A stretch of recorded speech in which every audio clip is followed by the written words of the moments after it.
Hello friends, welcome to the channel Vales&Tales, and in this video we will dive into the poems of Mamang, who is a poet of India and particularly of Northeast region. And before diving in her poems, I'll just give you a brief overview of Northeastern literature and of Mamang. So first let's see what is Northeastern literature. See, Northeastern literature refers to the literary works which is produced in the states of Northeast India, and the Northeast India has 7 states which are also called seven sister states. Okay, they are Arunachal Pradesh, Assam, Manipur, Meghalaya, Mizoram, Sikkim, and Tripura. Alright, so each state has its unique cultural and linguistic heritage, and their culture reflects the diversity and richness of these traditions. There are different folk tales, there are different traditions, there are different beliefs, and of course literature of different languages. It's not their main language is not English or Hindi. They belong to different tribes, and different tribes have their own languages. For example, our poet Mamang, she belongs to Adi tribe, right? And Adi tribe has its own language, right? So the literature of Northeast often encompasses themes related to nature, folklore, myths, indigenous cultures, and the struggles of the people in the region. Now, this is very important because all these themes you will see in the two poems of Mamang itself. How she has highlighted nature, the different folklores of the tribe to which she belongs, myths of their culture, and the indigenous culture, how the indigenous culture is different from the mainland culture, and of course, and very importantly, the struggles of the people in this region. How the people of Northeastern region are struggling, and why the people of Northeastern region are struggling. It is very important because we know that it's not a fun to be a border state, right? We have Kashmir here, and we know how our Kashmir is witnessing so many ordeals from the last many years. So similar is the case with these Northeastern region itself. We have China here, okay, and we also have Bangladesh, all right, then we have Myanmar. So this is something which is very disturbing as well for these states, and time and again they are trying to encroach here. Immigrants try to come here, and Bangladeshi and Myanmari, these people, they have continual influx in this region. And nowadays also we are seeing that in Manipal is facing such crisis, and one of the reasons for this crisis is immigration itself, and how the landscape or the very culture is being changing in that region, and which is the concern of the tribes living there, right? So this is something that we will see in this poem as well, and this is the reason why the people of these northeastern regions are struggling, to maintain their identity, or to live a happy life, and to live a life where there is no fear of being overtaken by other cultures and other people, or be the mainstream culture, right? It can be the mainstream Indian culture, or it can be the outside culture of the nations, different nations that are on the border of these sister states, seven sister states. Okay, now it includes works in various languages like Assamese, Manipuri, Khasi, Mizo, and others, showing the literary talent of the region's writers and poets. Okay, so let's see Mamang. She is your writer, Mamang, and Mamang is an acclaimed writer and poet from the state of Arunachal Pradesh. So she belongs to Arunachal Pradesh, and she was born on 17th May 1957. She is known for her significant contributions to Indian literature, especially in the English language and the indigenous language itself. Now, her writings often draw inspiration from the rich cultural heritage and natural beauty of the northeastern region, right? This we will see in her poem. As the title of the two poems itself suggests, that they revolve, that these poems will be revolved around nature only, like small towns and a river, the voice of the mountain, right? So Mamang works are deeply rooted in the traditions and folklore of her native land, and she skillfully weaves them into her storytelling.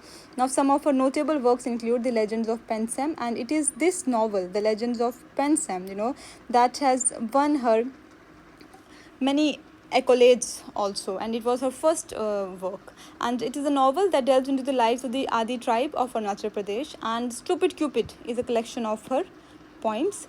Her literary achievements have earned her recognition and accolades, making her an important figure in the northeastern literature, right? Apart from various awards, the prestigious awards that she has received in her lifetime is the Barrier Elvin Prize. It is the state prize of Arunachal Pradesh, and this she has won for her book Arunachal Pradesh, The Hidden Land, and she has won Sahitya Akademi Award in 2017 for her novel The Black Hill. So she has also received Padma Shri in 2011 from Government of India. This is the northeastern literature, the concerns of northeastern literature, and this is about Mamang Dai, right? So the things that you have to remember are the various themes that we are going to locate in her 2 poems: nature, folklore, myths, indigenous culture, and the struggles of the people in the region. So let's dive into the first poem, which is Small Towns and the River. Small towns always remind me of death. My hometown lies calmly amidst the trees. It is always the same in summer or winter, with the dust flying or the wind howling down the gorge. Now, this is something which is very shocking, that how small towns reminds her of death, and why. Small towns are those places which have no such, we can say, disturbance, turmoil, right? Hustle, bustle, crimes that we usually see in cityscapes, right? But this is a very, contrary stand that she has taken, that small towns reminds her of death. Now she says, since we know that she lives in Arunachal Pradesh and she belongs to Adi tribe, and she says that my hometown lies calmly amidst the trees. Okay, so she lives in the lap of nature itself, and it is always the same. If you go in summer, you go visit there in winter, it's always the same. There is dust which keeps on flying there, and there is wind which makes its way through the gorge. Okay, so just the other day someone died. In the dreadful silence we wept. Now she is saying here that by it reminds her of death, because just the other day, just few days back, someone has died, and in the dreadful silence we wept. Now this is something which is, paradoxical. We don't weep in a silent manner. When we cry, when we weep, we actually make some noise. But she is saying that someone has died and we wept. Yes, we wept, but in dreadful silence. So why it is a dreadful silence? Why this silence is very dreadful? Because people are crying and they are not making any noise. That is why it is not the peaceful silence. It is a dreadful silence. Okay, and looking at the sad wreath of tuberoses. So we are crying and we are just looking at the sad wreath of tuberoses. Why this tuberoses? This tuberoses is actually flower, and the flower that is usually made, or that is usually, we can say that which is used as a wreath. Why wreath?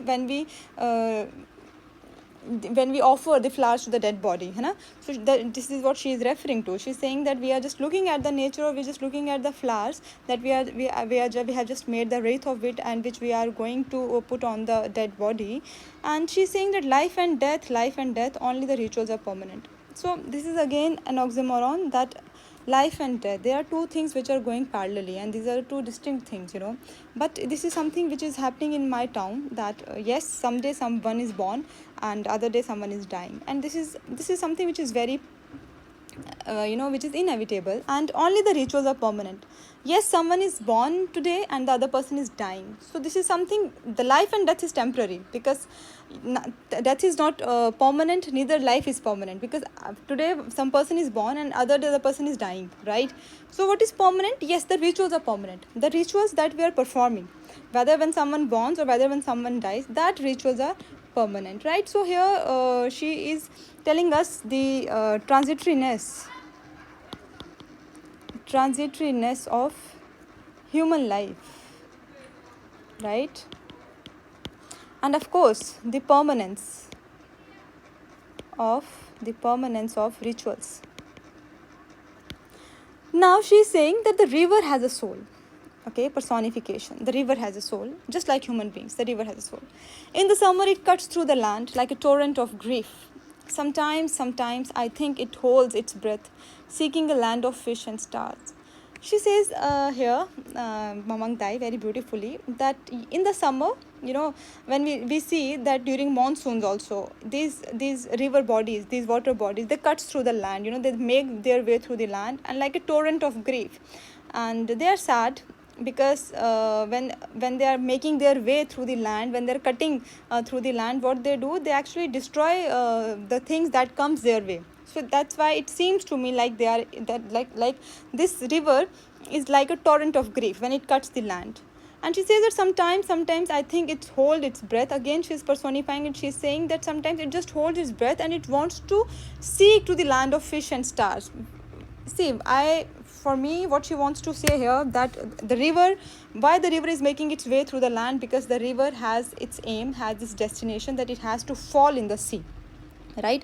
All the rivers, big rivers, small rivers, Ganges, Yamuna, or the small rivers of any mountain area, they have one destination, that is to merge into the sea. Now the river also wants to merge into the sea, and that's why it holds its breath, seeking a land of fish and stars. That is it is going towards its destination. No matter what comes in its way, it has to reach to the sea. Now the river has a soul. It knows, stretching past the town from the first drop of rain to dry earth and mist on the mountain tops, the river knows the immortality of water. She's saying here that the river has a soul, because this river which passes through the town, or which is stretched towards the entire town, knows the first drop of rain, that falls on the dry earth, and it also has experienced the mists on the mountain tops. That is, the river knows the immortality of water. This is something which is again important. Immortality of water actually signifies the immortality of nature, the permanence of nature, that a single drop, that is first drop of rain, will not die. It will again come back. We know the water cycle, that how water completes its cycle, right? That drop falls on the earth, then through earth it goes into the well, then again how it reaches to the sea, and then again evaporation will happen, so, all this process, then again it will become a raindrop, and then again it will fall and merge into the sea. So this is something she is saying, that the river has a soul, and this nature is permanent, that nature is immortal, rather than the human life, which is temporary. And this nature is permanent, so are the rituals, right, which are permanent. Now she says in the next paragraphs that a shrine of happy pictures marks the days of childhood.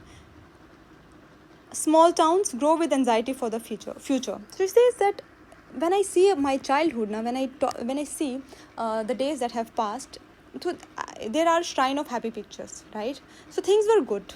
Okay, if maybe she is referring to the good days of past, when the northeastern regions are autonomous regions, and when no such thing has happened, that is the merger of these states with the mainland India.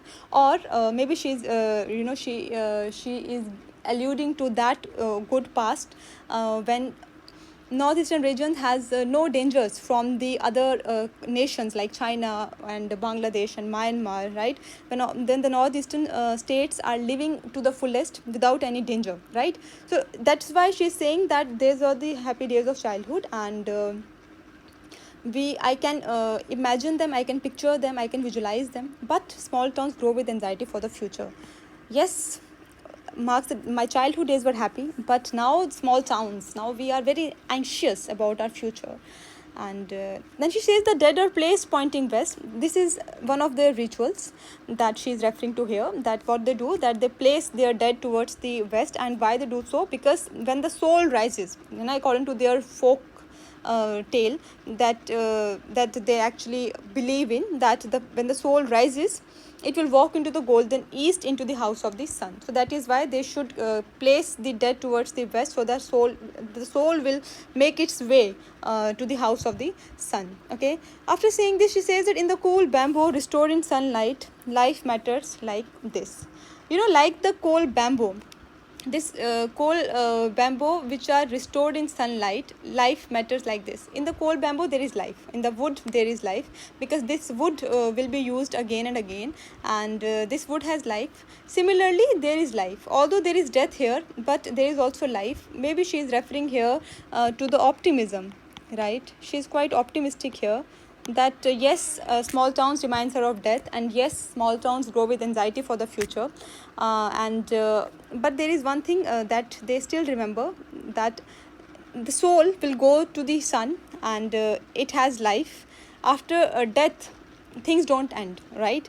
And she says, just like in the cold bamboo, sunlight is restored, and sunlight is restored, the energy is restored in this wood also, right? And life matters. Here also in our small towns, life matters. And she says that in small towns by the river, so these are the small towns which are adjacent to the rivers, we all want to walk with the gods. See, now she's here saying that we all want to walk with the gods. Why they want to walk with the gods? Because they believe that after death their soul will go into the house of the sun, and there they will walk with the gods, they'll talk to the gods. This is something where we give a kind of sure we are, she's just giving a kind of surety and assurance to the readers that what if the times are grim and we grow with anxiety for the future, but there is one thing, that if life has to end, then no there should not be sadness, because after life will end, we'll be able to walk with the gods. And this is the optimism with which she is ending her poem. Although the poem begins this poem begins with a very grim note and passive note, when she says that small towns reminds me of death. It begins with death, but here she is ending it with God, that we will walk with the gods. And see, this is again, which is very important thing, that she's not saying God. She could have written here God as well. One God, one masculine patriarchal God, that whose image is in our mind, who is all powerful and almighty. She says here that we all want to walk with the gods. Which God she is referring to? Because they are the nature lover people. They worship nature, they revere nature, and there are many pantheistic gods.